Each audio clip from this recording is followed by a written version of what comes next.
Welcome kuni nonke online friends. Bethuna ndifuna ubuza. Who is fooling us between the two Sam? Usine nomamncane wakhe uSamke. Ngoba le ndaba yabo yokuba zizikimu.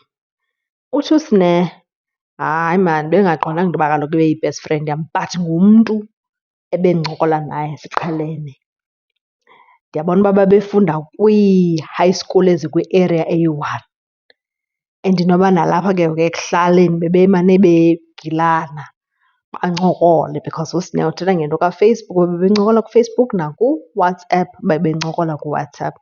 Bebengaleqwa ngumgqomo type of friendship but xa bedibene kwiindawo abadibene kuzo bebencokola kube mandi. Asiyazi ke mabethunana uba ibi-deep kangakanani indaba yabo yeencoko zabo bezihamba zifikelele phi. Andithi mos nathi sinabo abantu asinode sithi zii-friends zethu but ngabantu esiqhelene nabo, siyahleka and sometimes xa ugoya umxelele uba yho hasani, ha-a kuyenyukela, uyabo. But akayo-friend yakho as such but xa niqhuba incoko niyayiqhuba and kuba mnandi mabethunana. But uSamke wenza ingathi badibana once kulo mtshato kamalume kabhuti kabanibani. Usine uyayivuma nale yomtshato but bayazana from ekuhlaleni as well. Bayancokola, abazo-friends as such, best friends, but ngabantu abancokolayo baye bayiqhube incoko because kaloku xa nizoyiqhuba niyiqhube nakuWhatsApp, hayi noko. Andazi noba ndithi mhlawumbi ke uSamke hayi andazi noba uyazithethelelwa okanye ke mhlawumbi bebezii-acquaintance abantu nje abaqheleneyo. Ayonto i-serious but siqhelene siyancokola, uyaqonda, phecelezi ngesilungu acquaintance. But ke kutheni eyidismisa nantso into endenza uba ndiqonde uba hayi mamncane hayi khuluma iqiniso sisi. Kutheni u-dismissive? Hayi andimazi ndadibana naye just once and uyimela into ka-just once.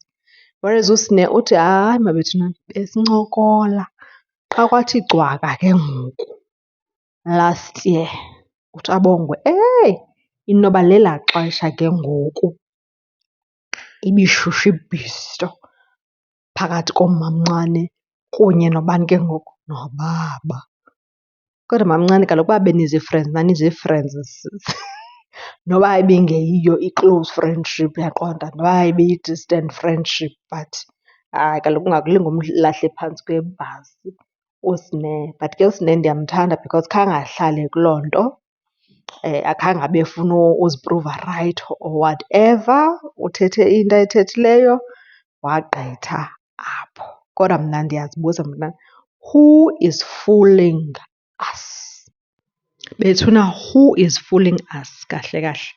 Ingaba usine uyakleyima uba umamncane ebesiskim sakhe? Not esaskim but iskim sasendaweni. Niunderstanda? I wonder.